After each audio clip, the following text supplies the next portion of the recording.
presenting my paper, and I thank the students for coming here, I thank the panel, and I thank my chair.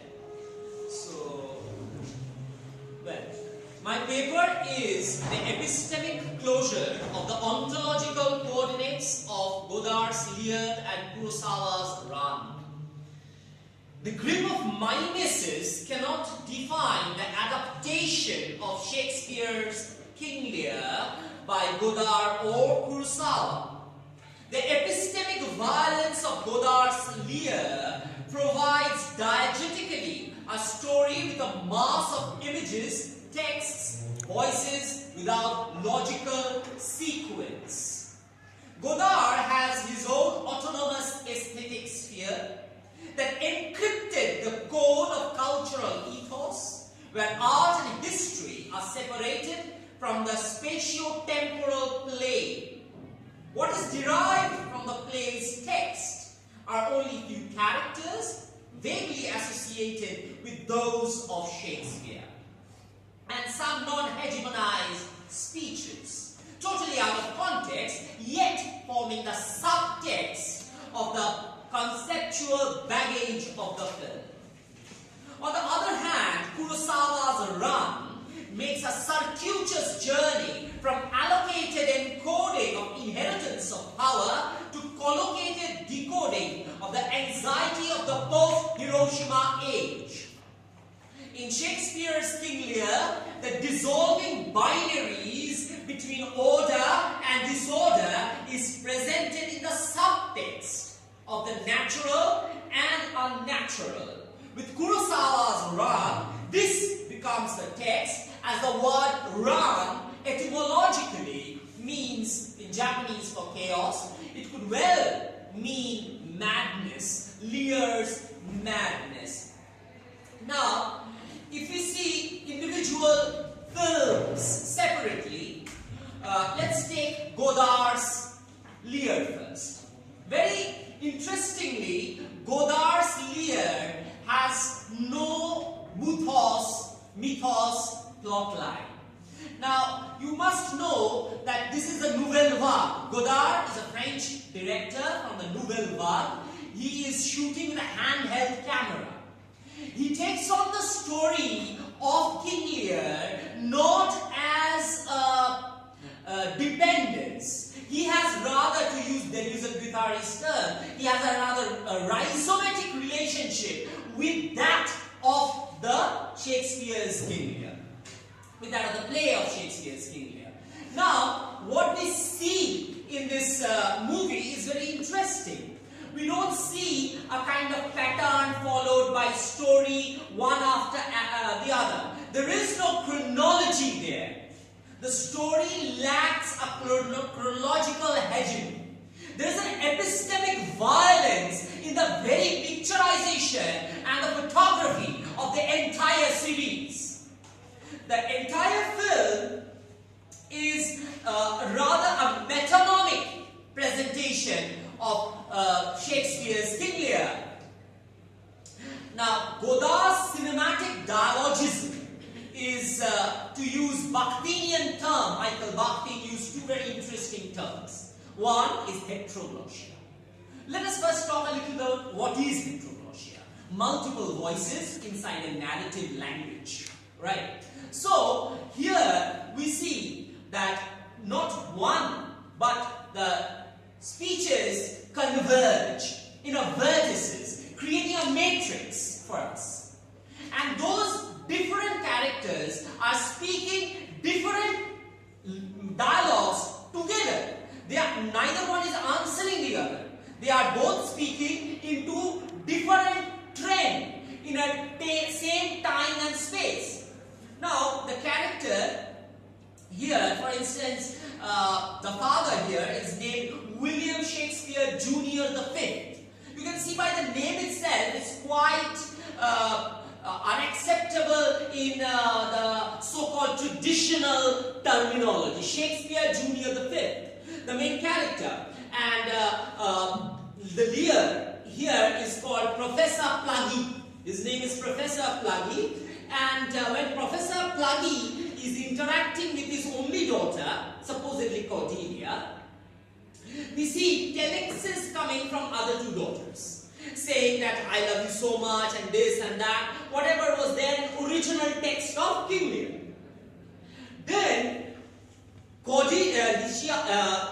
this Professor Pluggy asks that whether there is anything to be cooked in the kitchen. And Cordelia, so-called Cordelia, here the girl, answers nothing.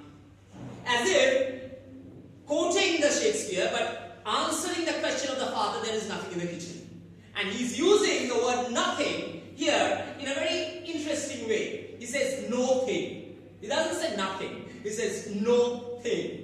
And again we see this recurrence of the word no thing. Now, what is the basic difference between nothing and no thing? With Godard, it is nouvelle vague. So, what we can expect is a little terminological use of the French terms. Let's think about the word être. Être in French, which means be version, that is to be. And néant, which means nothing. So, here together, être and néant is used when you say no thing. So, instead being two opposite words, no, that is negative, and thing, being two opposite words in French, the opposite words, that néant and être, here they are used together. Être, néant, together. So, what Godard is trying to show us is, as I was talking about Bakhtin's heteroglossia, many voices are speaking. Who is the heteroglot here? The narrator. Who is the narrator? Is it Godard? Is it Professor Pluggy? Is it this Shakespeare Junior the Fifth? Or is it the Cordelia? They are all speaking together. There is another very interesting scene in the movie, that is editing scene. They were sitting in an editing room and they were seeing the coalesce of the life shifting patterns one by one. It's like montage is kaleidoscopic and shifting at its random pace. Now that is what is speciality about Godard, the randomness. There is a kind of a Brownian motion to his exploration. And if we use a more scientific term, we see that Godard's theme is essentially very circuitous. And the movement reminds us very much of quantum entanglement, which is a topic of physics. But here the themes are moving in such a kind of quantum entanglement, kind of moving with the closeness of the space between each dialogue is also supplemented by the differences it moves away with. So, when we deal with this movie, it is very difficult to basically analyze this movie. What we can do is we can understand that with Godard, the movie is not adapted or adopted in stage or in state, but rather it is being trans-adopted and being metastasized into a kind of movement in a psychological level as well.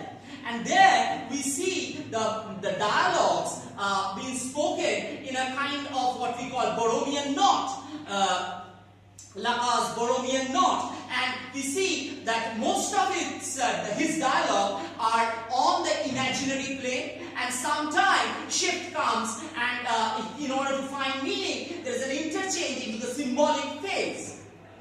Now, going to the second part of my discussion, that is Kurosawa's Run. Now, Kurosawa's Run is interestingly featured with the hunting scene at the very beginning. Interestingly, the first scene is called the hunting scene or the boar hunt. Now, in the boar hunt, the arrow is very important.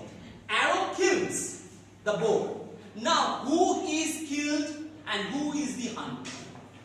This is a very interesting concept. Kurosawa is dealing with King Lear in a very chronological way, not like Godard. He is dealing with the theme in a very metaphoric way. the madness and the chaos, which is the subtext of Shakespeare's King Lear, is becoming the text here. Therefore, what we see is the hunting scene. In the hunting scene, the boar is hunted, and character Hithidora Ichimoji, who is basically King Lear, is hunted. But is the boar hunted, or is it a metaphor as well? Because with Hithidora, he is quickly being transformed from the role of the hunter to that of the hunted. The interchangeability of hunter into hunted. Now, the boar is old. So, when his 3 sons wanted to skin the boar, he says, let it be. It's an old boar. It's like me. He himself says, don't skin it. It is an old boar. He has lived his honorable life. Don't skin it. And irony is, at the end, Hithidora is going to be skinned. Not physically, but psychologically. He's going to be skinned alive by 3 sons. Here you don't have 3 daughters. Instead, you have 3 sons. Why Kurosawa can't use 3 daughters like Shakespeare? He could have used. But the transition of the story is from that of the monarchical England to that of feudal Japan. And this is shot in a time which is post-Hiroshima. We all know what happened in Hiroshima. The bombardment and everything. And the trauma was there. And in the incident here, when the one of the sons was banished, Saburo, the 2 sons wanted to keep the father, but actually betrayed him, and there was a battle. In the battle sequence, it's a very interesting battle. What happens usually in a battle sequence? You hear the sound of swords or guns, shouting, screaming. Here, the entire sequence is muted with a musical score behind it. And that musical score is delivered by Toru Takemitsu. Takemitsu is a very interesting composer. Takemitsu is a composer who has classical learning. You must have heard the classical symphonies of Debussy, Mozart, Beethoven. So he uses that along with the Japanese instruments, the drum beats. The drum beats keeps on, along with the symphony of the string in the battle scene. So how weird it is for a viewer to see a visual discourse, a retinal language. A retinal language is being used here. What is a retinal language? What you are seeing. In the retinal language, there is a war going on.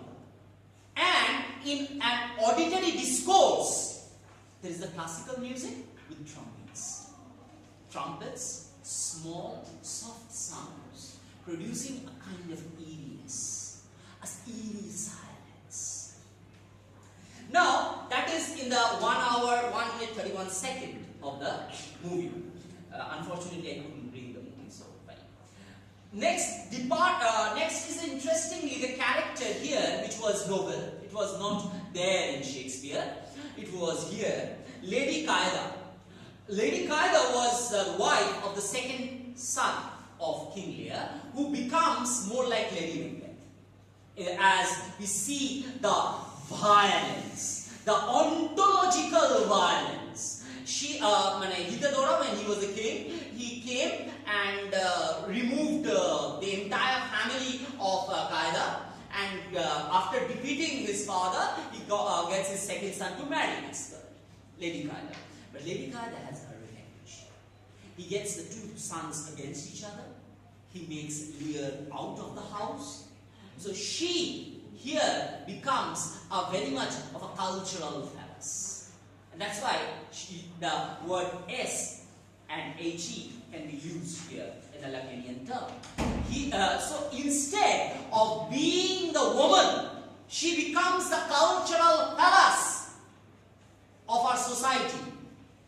And both the sons proves to be in a more castrated origin. So I have a little over 1 minute. Yes. Okay. So in order to round up this conversation, I always believe in a dialogic conversation where I want some questions, feedback from you as well. So when I see both the movies, both the films in a parallel sphere, what does Shakespeare have to do with this? Shakespeare has to do with this in a more dialogic term, in a term where we have another concept of bhakti, very interestingly, the chronotope, the time inside language. Now, Bhakti has always propounded that time is a very interesting figure that we are finding out, right? I have a time schedule on which I have finished. So everybody has their time schedule. So with chronotope, you are no longer living in a chronos timing, that is chronometric timing. We are living in a kairos timing, in a psychological time. So in both the movies, which are done many, many years later from Shakespeare, we see a chronotype movement from chronos to kairos, and a trans-adaptation in various formats. So I would like to conclude now. Thank you all, and if you have questions, please ask me. Thank you. Thank you, Devojyoti. Here's a question and then yes. Okay, Shakespeare adaptation is a very interesting area, and Devojyoti's paper concentrated on two adaptations of Shakespeare, one by Godard and one by Kurosawa. I would now like from the audience to come out with